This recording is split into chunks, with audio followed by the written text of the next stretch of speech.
Steph is gulping. You're gonna hear it. This is gonna be before we start. ASMR. That was a good gulp. I heard it.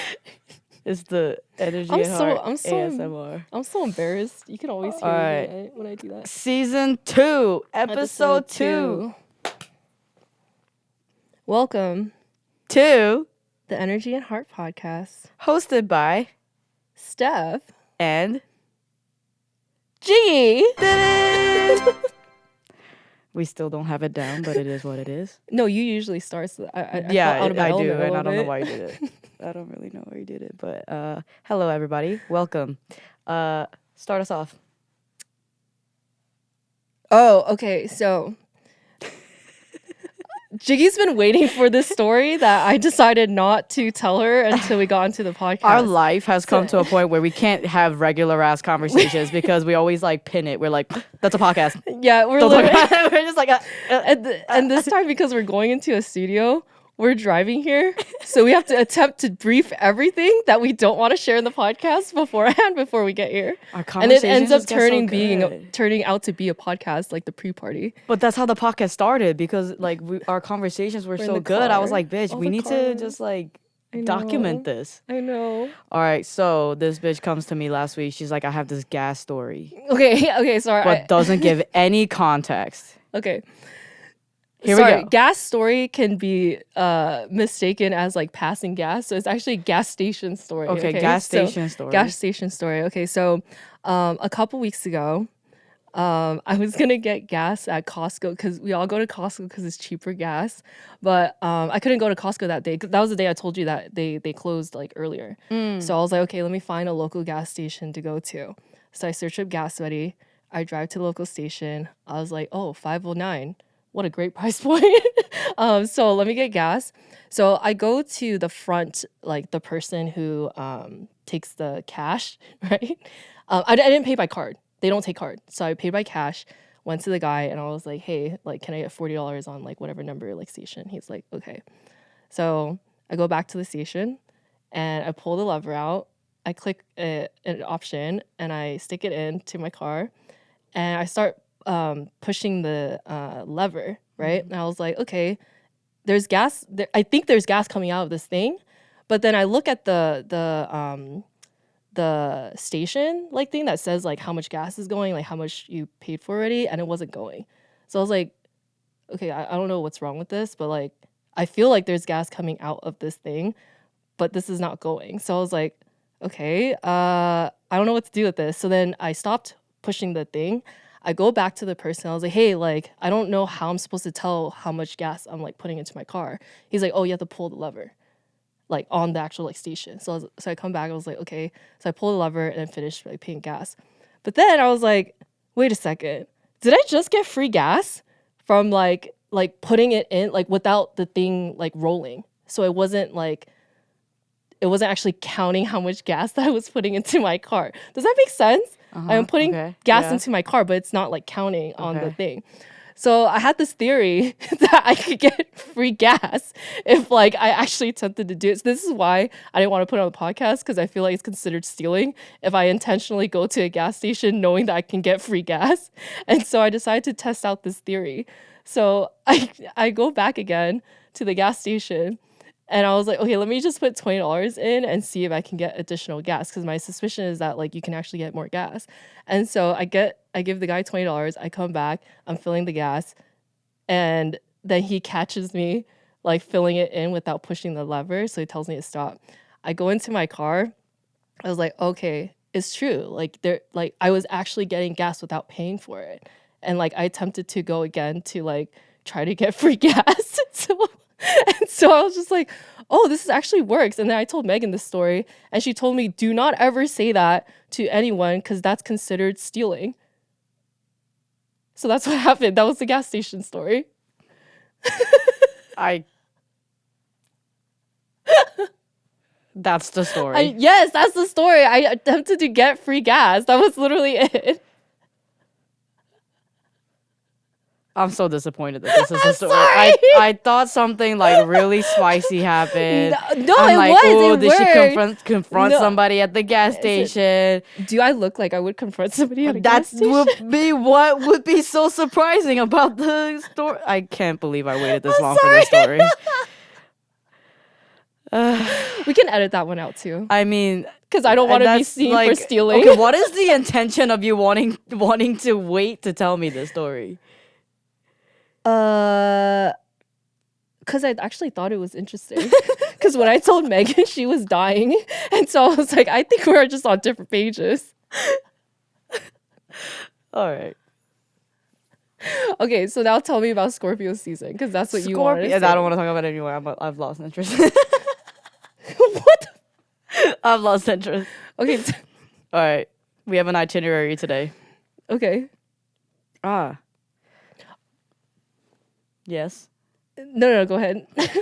So something that happened over the weekend was that our friends, Carrie and Jamie, the Asian Mental Health Project and the Queer Asian Social Club collaborated to put together this really incredibly amazing event where they were doing a screening of Everything Everywhere All at Once. But not only that they provided a space where there was like a tattoo artist giving actual like tattoos for people.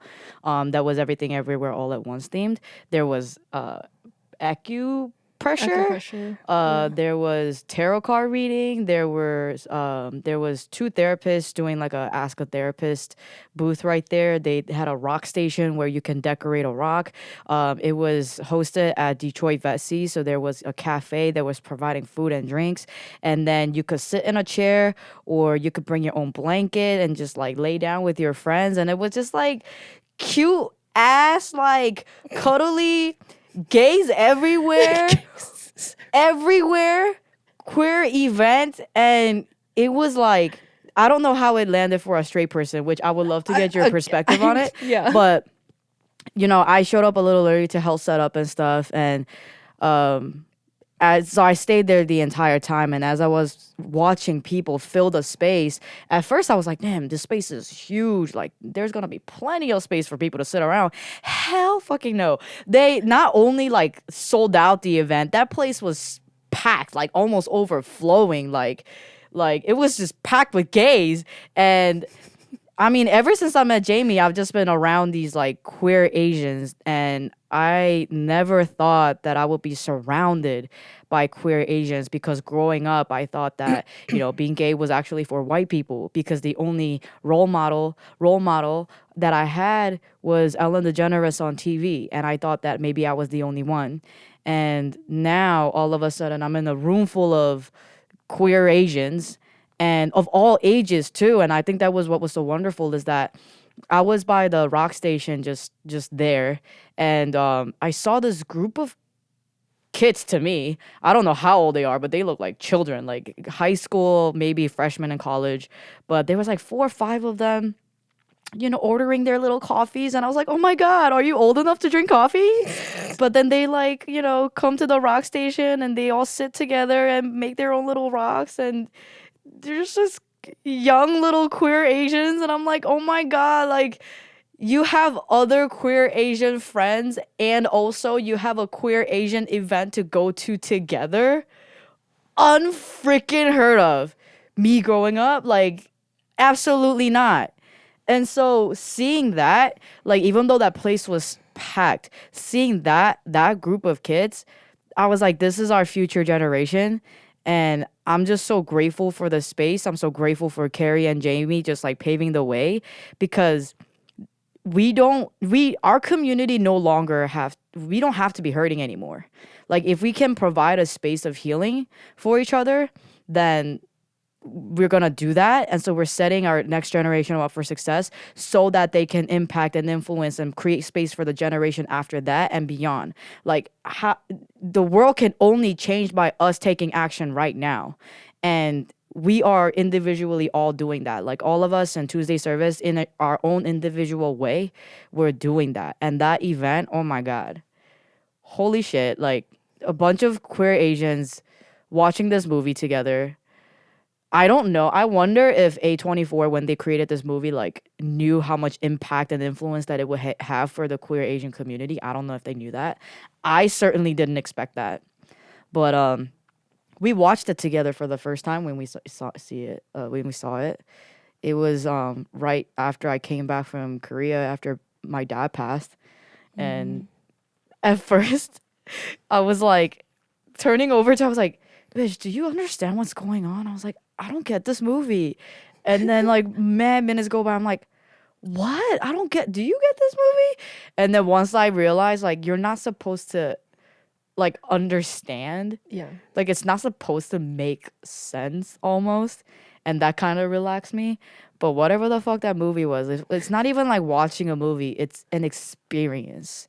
Yes. And when the movie was over, I just remember just sitting there and I just started sobbing. And then I put like I brought a flannel with me. I put it over my head and I was just sobbing. And Steph was just like holding me. And we just sat there. And then when we left the movie theater, it was at the Grove. And we step outside and look at the Grove and we're just like, what the fuck do we do now? Yeah. Yeah, Everything Everywhere All at Once is such a special like movie. I think in particular like our first time watching it together was really special because you had just like come back.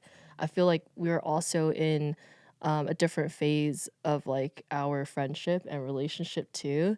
I just remember thinking like I was like holding you, I was like,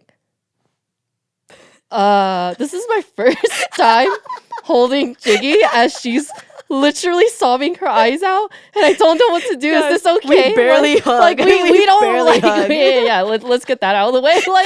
Like this has been a journey, I think, for our friendship. So like Oh my I think that God. was like a very like touching physically Yeah, and like yeah.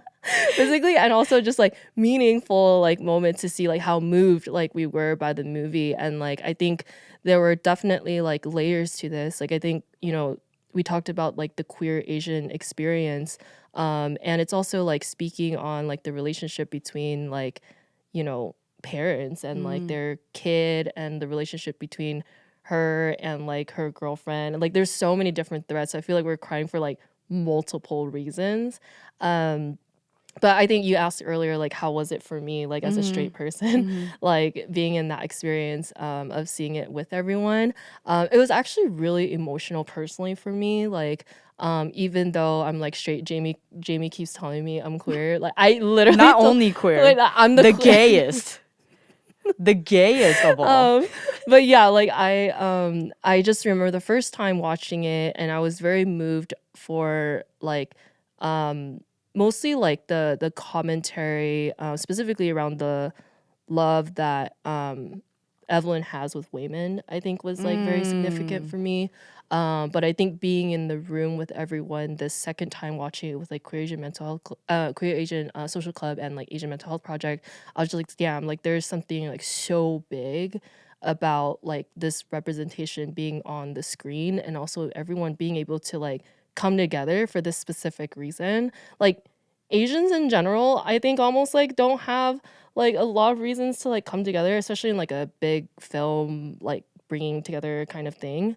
And so just being able to see everyone got me personally emotional because like I don't know about other people's experience, but like when I was young, like I had friends who were queer like from the very beginning of high school. So like closer to a younger like age, I think. I know some of my friends who didn't know a single queer person until after college. Yeah. And I was like, where the are what? Like that doesn't make any sense to me. So like I think I've heard about the queer Asian experience from a very younger like age, and so like just seeing and also like hearing your stories, Carrie's and Jamie's experiences throughout the last like several months. Like I think I have, and Norman's too, like working with him, like I think I've just developed like a better understanding of like what that is like. And so like I think it was like very, very meaningful to actually be there even as a straight person. Like I felt it, like even though I don't necessarily like identify as queer. Yeah. Yeah. So what was it about the whole Wayman and Evelyn portion that impacts So you? when Everything Everywhere All at Once like came out initially, that's actually around the time that Kato and I started dating but didn't tell anyone Oh, yet. that's So right. like yeah, so That's right. I was just thinking about the concept of like I think it's like not even just for like love relationships, but like everyone in general. There's so many ways you could be living your life in and interacting within your relationships at every single like moment. And so I think about like the line where he says like you know in another line I'm gonna butcher it, but like I still would do like laundry and You taxes literally with wrote it down. Let's just I'm wrote sorry, you it can read down. it. It's like at the bottom I of my wanted to notes. say in Yeah. another life, I would have really liked just doing laundry and taxes with you. Yeah. And I think that line was like really significant. I'm sorry. Was really significant because it's like we think sometimes it has to be some big thing for life to be meaningful. Like either between me, I'm gonna partner, cry. and like God me damn it. and you as like friends, right? And it has to be like really big things. But I think of that quote and I think about how like it's in all the little now I'm getting emotional. All the little like small moments It's that about to like get real really awkward. I know. I'm trying not to cry. But I think like life happens in the small moments and I feel like especially that has been so relevant. I think when I think about living like as a neighbor, like as you live downstairs, I'm living upstairs, and like we're just catching each other fucking driving out of the garage, and like I can't like those things are so funny to me, like, and it's just like yes, there's this idea of like your life should be big and like have big dreams and I think that's definitely like one part of like how we both function, especially you and at the same time I was like, man, to be in the little moments with somebody else, like whether it's like your lover, your friends, like your parents, your family, like that actually is so intimate. Like giving each other breakfast is very intimate. Like, and so that's like why I think that quote was just so so poignant, so relevant. Because it's not just about the big things, but it's all life happens in the little and small moments. So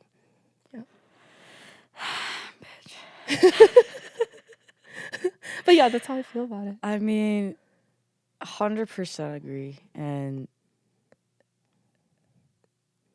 I keep saying this, I know that. But I keep saying it because it's true and I know I'm right. Like I just personally want to maximize every moment that I can have with people I love.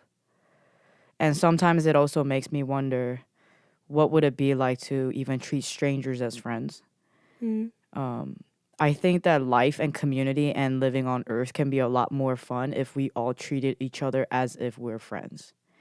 Some of my favorite moments of life is like when I'm at the grocery store and a random stranger and I are just like talking shit about a product or something like that, like something stupid. But like community looking out for each other that makes the world seem a little bit smaller and life a little bit richer. And I think those are the moments. I know, bitch. Come You on. gotta cut that shit, Come man. on. Like, you You gotta know, make that a bitch. You know what I'm statement. saying? You know, it's like I'm a speaker or something. But I just want to maximize every moment that I have with friends. And I know I get that from my dad because my dad is one who cultivates a lot of deep relationships, and watching him just like pass away and being at his funeral and seeing his friends from like elementary school coming, like I know for sure I get this side of me from my dad. And I'm personally going through this thing where it's like I learned so much about what part of my DNA is from, whether from my mom or my dad. And so I know that the way that I am, I want to celebrate it even more now and live loudly now in those ways because that's how I will carry their legacy. But that's why I'm just like so obsessed with my friends because like why not maximize our moments together because it's the most fun, because it's the most loving. I mean, yeah, everybody should have boundaries in terms of their bandwidth, but at the end of the day, like why not maximize our time together? And just the small memories, like that's why I hated when we used to live so far from each other. I hated, it's a waste of time. Commuting is a waste of time. I was like, we need to just live in the same ass building. This is the once in a lifetime opportunity. And it's like, I know I said it last episode too, but it's just like we can either go on about our day, having a regular ass day, or we can have that one random memory where we just like saw each other at the garage, and it's like, bitch, hey, look at you just like going on about your day and me going on about mine. But hey, isn't this like so special? Let me just randomly think about it. Yeah, it's very Yeah. spontaneous. Yeah, I think like I did we ever talk about like how we decide to live together? I don't remember if we ever mentioned that. Maybe not on the podcast. Yeah, on the okay. So for context, everyone, when Jiggy and I were deciding to like, I feel like everyone just thought we just decided to, but there was like a whole story behind it. So like, I was thinking about moving out of my like parents' place. Jiggy came with me to actually like scout out a couple spots. So she had no intention of moving. It was like moral support. Yeah. It was just like let me very very Jiggy like let me just help my friend like go check out some places. And so we check out some places, and then we go like she goes with me like twice. And then on the third time we decided to like go together. So that second time we went, we found a place that we're just like actually like we really like this place. There's a lot of light in here, and like kind of like the street. There's a lot of palm trees, and like it's all really nice. And then we're sitting there, we're like, wow, maybe there's like a world where we like also move. And so like we talked about moving, and then finally we were sitting in the car, and then we're just like, okay, there's two spots that we liked. So I liked one more than the second one. And then I just told her like, hey, what if we just I live in this one and you live in the other one? That's The like, other one was the other one's like like a 3-minute drive. Yeah. Like 3-minute drive, but probably like 10 minutes if you're 15 minutes if you were to walk or something. And then Jiggy was like, parking's gonna be really hard. Jiggy's all about parking. She's always concerned about parking. It's like parking's gonna be really hard. Or she wanna do this? And then we're like, I think we should just live in the same building. Like this is the only way that this can work. Like we're not gonna drive to each other, try to find parking and see each other. Like if we live like 5 minutes away. Yeah. So like that's actually like what happened. But I think that turned out to be such an incredible like decision, because I think it opened up so much more for our relationship and our friendship. And I think all of that actually occurred in the moments in between things. And so like the beautiful thing about being so close by to like friends and community is like I get to see Jiggy in the in between.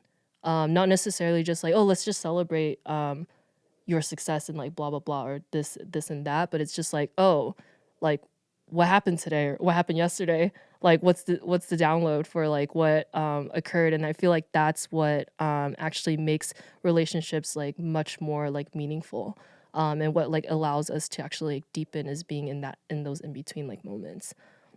Yeah, if you think our podcast conversations are really good, you should hear us on the dog walks. And then, Bitch. Those need to be recorded too. we actually thought about recording the podcast during our dog walks. Yeah. Like 'cause just it's as an fire. audio, Yeah. no video. Yeah. I think also that like the whole maximizing time with friends and making memories things is like I've personally experienced quite a few losses, like losing losses of life, like my mom passing away, or my dad passing away, or the second time I went to Korea and then I landed at LAX and I find out that another friend of mine passed away. Or was it in like 2020 when one of my best friends got shot and like the bullet hit 3 inches away from her heart. And that was like super triggering because that was before my dad passed, but that was like the closest I felt to when mom passed. And so I was like, oh my God, YOLO. Like we literally, I know you hear it all the time, but we literally live only once. And we're all gonna die. Like that's just a matter of. So whenever like Steph would, if I were to be like, oh Steph, bitch, let's go out for dinner, and she could be like, I'm gonna just like eat my meal from home, and you know da da da. I'm just like, bitch, if you die, you're gonna regret it, and you're gonna wish that we went out for dinner. This is how she tricks We're all me gonna into die. going out to do anything with her. But it's true. It's like so bad for budgeting perspectives. But Yes. Yeah. Another thing that catches me when it comes to Wayman and Evelyn is his whole perspective of being not just like being kind to one another, but the perspective of how he fights with love, but Evelyn out here just like fucking throwing hands. And sometimes I feel as though that's a reflection of our friendship. Like I see you as somebody who calms me down a lot, and it's like calming in a way that brings me more peace into my heart. It's like, yo, Jiggy, you don't always have to want to throw hands. Like you don't always have to, like, your anger is totally reasonable, but you don't always have to like have an action behind it. Like always trying to like throw hands and stuff and be so aggressive. And I need that calm. I need that peace. And that's, I think, another reason why I even moved to California in the first place, because my peace is not in New York. And I say that all the time when I tell people I don't want to live there anymore. But I'm just trying to like search for peace. And I think that was the biggest reason why I moved to Cali. And I think I've done a better job of finding my peace now. But yeah, I see Steph. Like Steph, I'm not saying Steph is soft. I'm not saying that she's like a pushover, but I'm just saying that she fights differently than I do. And I think that we balance each other out pretty well. Like I think there are moments where you gotta throw hands, like fuck that shit. But there are also many moments when you don't always have to. And you can fight with love. And I just kind of see it that way. Yes. I think the same way of you. Like I think you give me permission to throw hands. Like at somebody, I won't even throw hands. I just raise my hand. Like that's how it works here, in my world. But I think like one of the beautiful things about a relationship is like I feel the same way towards you, but for the opposite reason. Like I feel like seeing how fiery you are and like how just like energetic you are when you like feel things. I'm just like, okay, it's like okay to get mad, at somebody. It's like okay to be like sad and like cry your heart out, and it's like okay to feel the like the full range of emotions. And I think for me, it's harder to be in those more challenging sorts of experiences. So like when I get frustrated, I for a long time like have not let that out. Like when I get angry, I don't let that out, and so like I feel like that was one of the reasons I felt very drawn to like our relationship. Was like I was just like, damn, like I've got things to learn like from this side of the world. And so I feel like you've brought me a lot more like empowerment to like be in those experiences and to take action in those experiences, because I feel like when we don't allow ourselves to fully like feel into our emotions, like we prevent ourselves from being able to access the gems that come with that. And you have to be willing to face those things and be with those feelings in order to gain the wisdom that like comes with our emotions. I know that this is not a very common.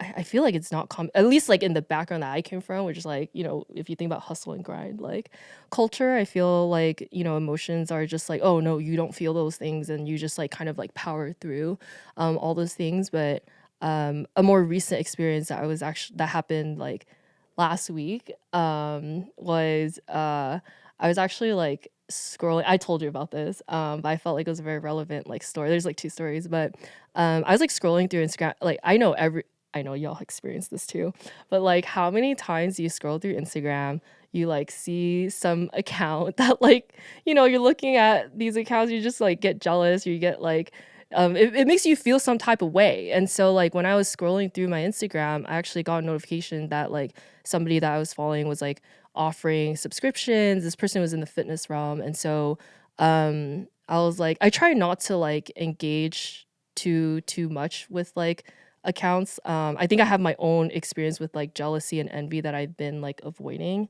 And so I decided to like click into this account. I was like, oh wow, like this person is like fit as ever, and also like is growing like their business like really really well, and so I was just like, whoa, like what is this making me like feel? And I was like, oh shit, like I'm actually feeling really envious like of this like person. And then usually I would get off Instagram, delete it, just like, oh, like let's not even engage, like kind of like the fuck you attitude, like, like.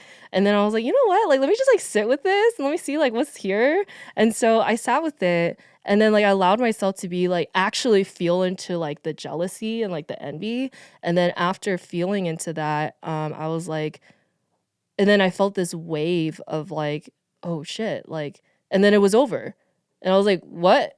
What is that? Like, wait a second. Like, so I can feel into the jealousy and the envy. And then after it was over, I was accessing like motivation and inspiration, because I was just like, actually, like, this person is quite incredible for what they've been able to do. But I couldn't see past that because I was in that like jealousy zone.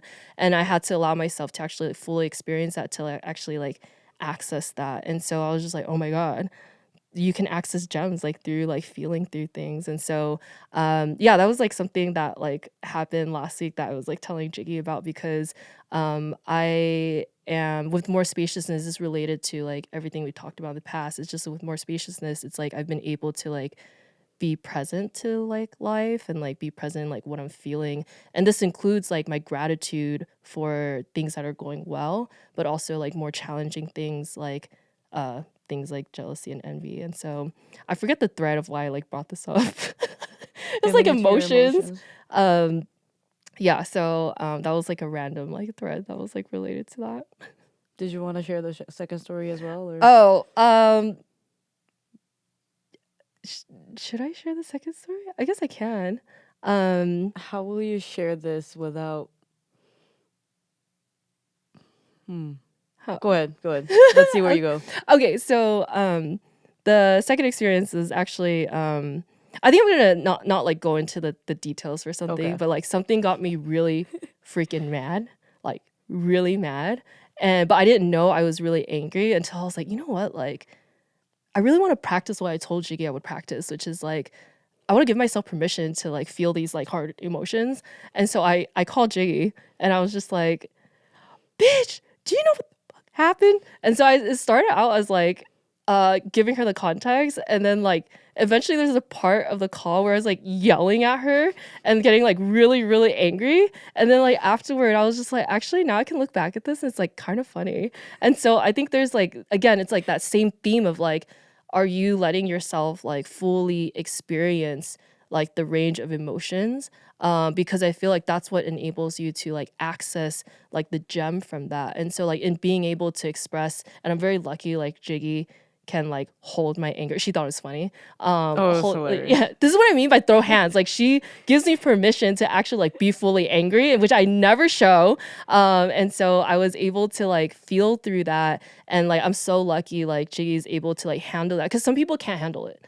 Like some people always say that like they'll want to like help solve the problem, or they'll want to like calm me down. And I feel like with you see what I'm saying? You see what I'm saying? Like you actually like let me be fully mad at this I don't want to say you egg me on, but like you definitely like just no, but it was like, definitely agreeably bullshit what happened. Yeah agreeably bullshit. And so but like you gave me permission to like actually be mad, and I feel like that is so significant, you being able to hold that. I don't think people understand like how incredibly like how much skill you have to actually do that. Because like you have to like not feel like you have to save me. You have to not feel like you have to solve my problem. Like you have to be able to like deal with my screaming at you and like all of that. And like I don't think people understand like how important that is to be neutral in that space. And so I was very appreciative of that. But yes, that's what you bring into my life. So circle back into that. I forgot that's the reason why I brought it up. Yeah. I was once asked, how do you practice anger? And because a lot of either clients or friends that I've made here or even in the East Coast, like a lot of my friends shy away from emotions such as anger. And I think that anger has a stigma from society where it's like a bad thing. It's a negative thing. And if you don't know how to control your anger, it's a really bad thing. Like you're immature if you don't know how to hold your anger and things like that. So I think that it has a bad rep. But I always look upon emotions as indicators. So I've always said that self-awareness is the anchor and emotions are indicators. They're tools. And it's not just a matter of being emotional as the stigma is, but it's also about developing emotional intelligence.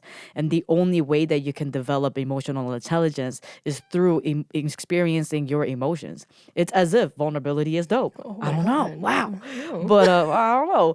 But when I was asked like how do you practice anger, because not everybody can hold space for to honor anger, I said, yo, just like go into the shower and just you don't know how many rap battles I've had in the shower or like business meetings by myself in the shower. I'm just like constantly talking shit in the shower because that's one way that I can release it.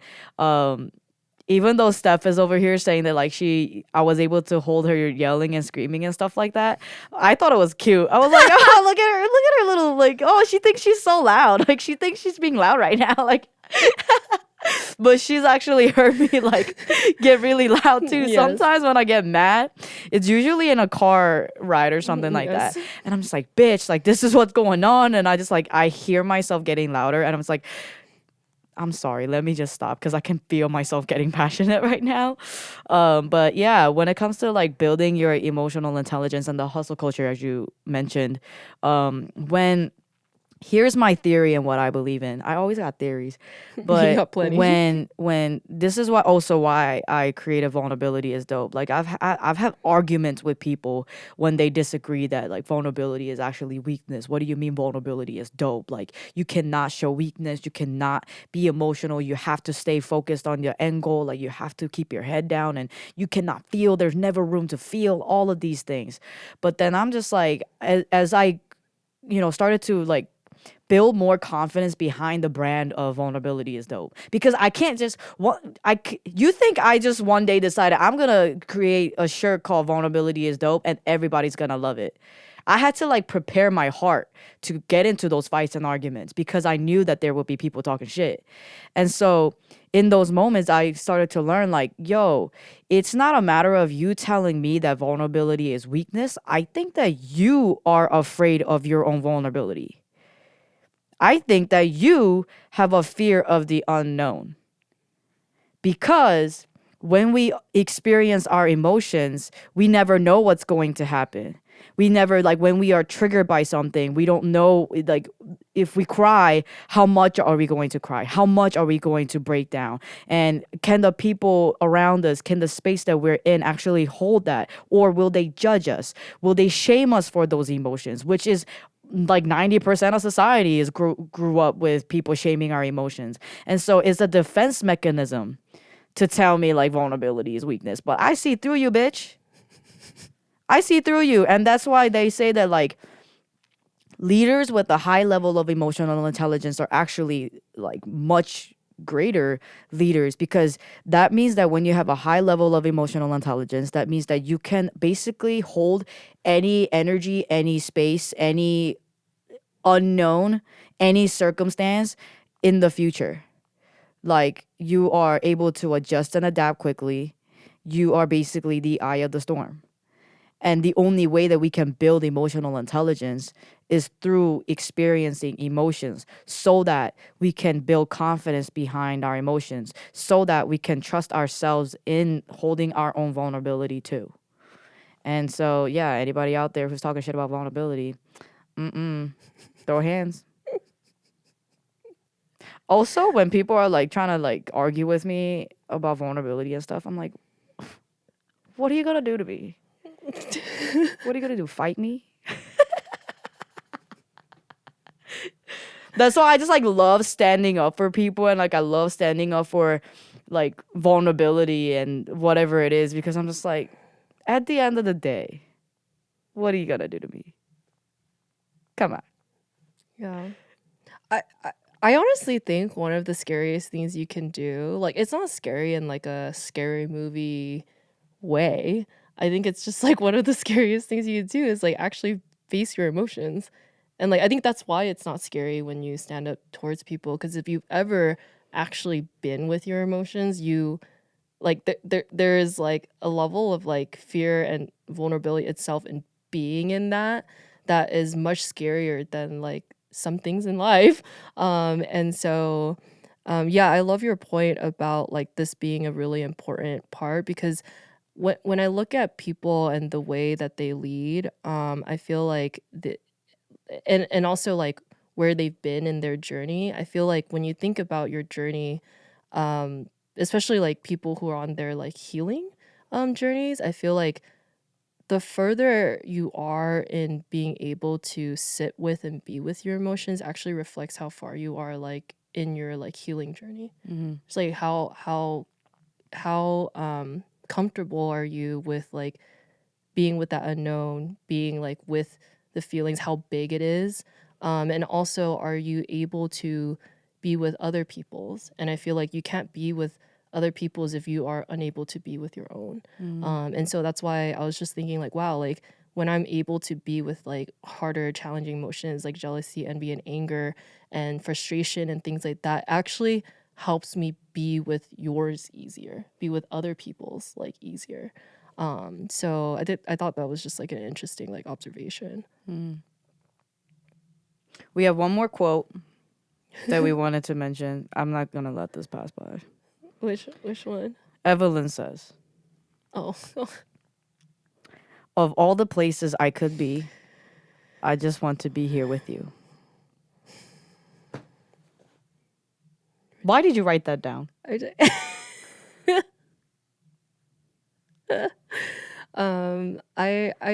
I felt like this quote was really meaningful because like a premise of the movie that I think is also significant in like threads that we've already explored is like at any point in your relationship with somebody, you are literally actively making decisions at a moment to moment basis, right? So when I decide, when you say like we should go eat and I decide to go eat, like that's me deciding.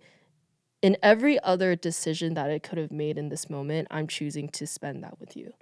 And like that's like what it means to me. Like there's so many decisions, so many universes that we could be living with, and I'm still choosing that moment to be with you. So yeah. Wow, I'm realizing that like you and I have like a different angle to. Tell me yours. Wow. Yeah. I mean, this quote destroys me. Yeah. Like I just prepared myself when we were watching the movie together, and I was like, "Oh shit, here we go." Here's Carrie like holding onto my leg because she could hear me crying.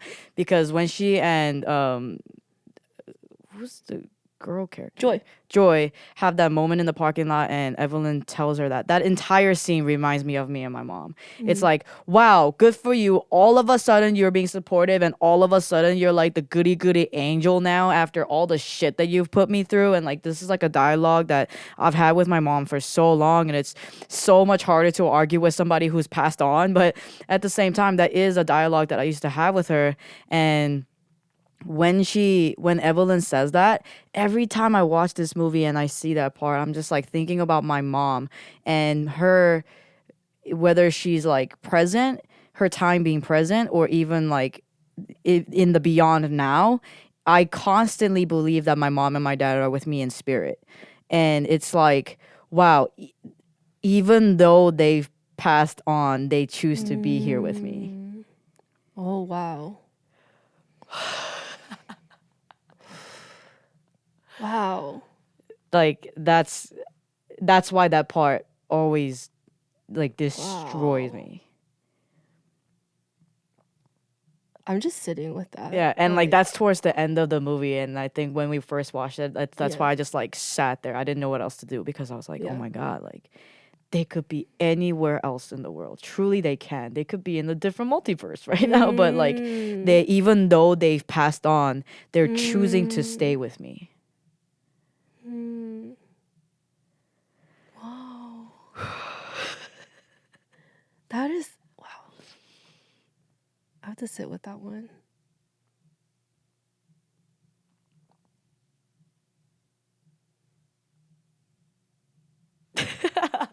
I think I might cry. That's like so beautiful. I now get why like it is so meaningful to you. Yeah. In a different way. I think this movie just fuck, like, I don't know how they did it. I don't know what they were on when they created it, but like, damn, it really is about everything, everywhere, all Mm. fucking at once. And I don't know if anybody else, I'm sure everybody has a different perspective and angle of how they understand the movie and like what was meaningful for them and like why it was meaningful and all of this stuff. But that entire movie just reminds me of me and my mom and my dad and like the whole multiverse thing. It's like they're in a space I can't see them. I don't know where they are, but you know, I just kind of see it from that angle. Yeah. Wow. Wow.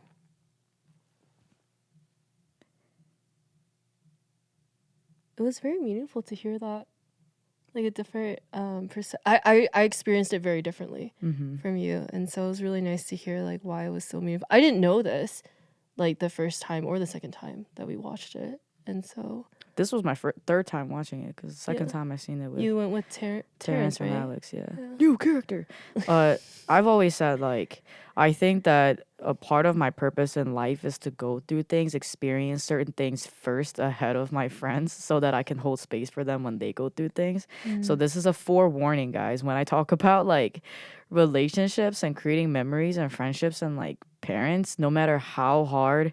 I mean, I don't want to say no matter because relationships with parents is so complex and like family in general is so complex, but whoever it is that you have the deepest relationship with and whatever other relationships that may require forgiveness or whatever the fuck, yo, we're all gonna die.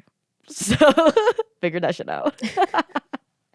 Forgive, be kind. That made me think of what Wayman said, was just like when times are uncertain, like it's so important to be kind, like to each other. Oh yeah. Yeah, instead of defaulting to like blaming or like, being, all the other things that you could be, being kind being the most important thing, because like we never know Yeah. like when things are gonna end. I cannot believe we did a whole podcast episode about this movie, but it's It, like it could be 5 so episodes on this freaking because it's so meaningful. dense. There's Yeah. like threads that we didn't even explore. Yeah. Yeah. But yeah, we're at time. Do you have any takeaways? Oh no. Let me sit on that.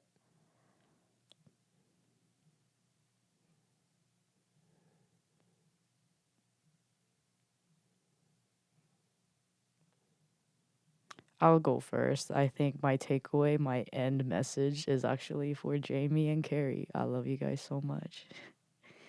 I'm just like so in love with my friends. They're so dope. So dope. Yeah.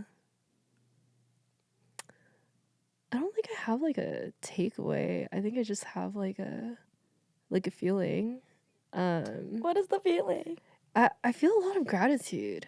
Like I feel a lot of gratitude for like I feel like more recently like I've experienced more of like an arrival of like myself, like to like truly like and yeah, and like part of the arrival is like being able to like feel a spectrum of like we talked about in the podcast, like feel emotions more fully. And I think right now I just feel so much gratitude for like oh my god, I'm gonna cry. But gratitude for I'm about to cry. I just feel so much gratitude for like you said, like Carrie and Jamie, like not just putting together this event, but just the magnitude like of our friendship, being able to like witness them um in their like them being just stars, like and being able to put this together and seeing the impact that has made. I think I feel an overwhelming like gratitude being able to like sit here and have this conversation with you is like very, very significant.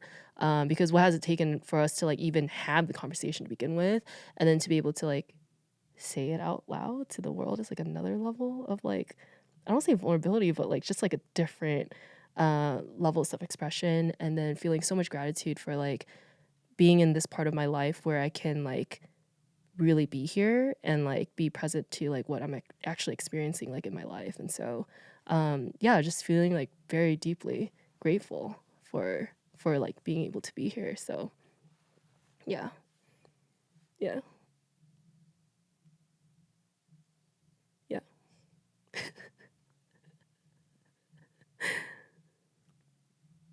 Wow, it's episode 2 and we be crying out here. We didn't cry last time. Kev, what did you expect? You put 2 girls together in a podcast? We didn't even cry into episode 5 last season. We're just crying every episode now. Dude, tears are good. Tears are good. This year I have cried every single day, and it's been the most liberating thing. I'm happy we get to cry together.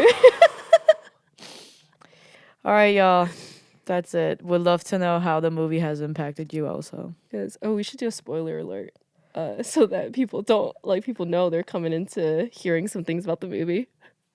Oh, dude. Okay, by this time, if you haven't seen the movie, Well, some people haven't. So yo, that's your know. fault. That's your fault. If this spoils you, even though we could have spoilers, there's no way that we spoil the movie. That is true. There's no way. True. There's so no way. There's a lot in there. Just go watch it. Yeah. All right. Bye, y'all. Bye. What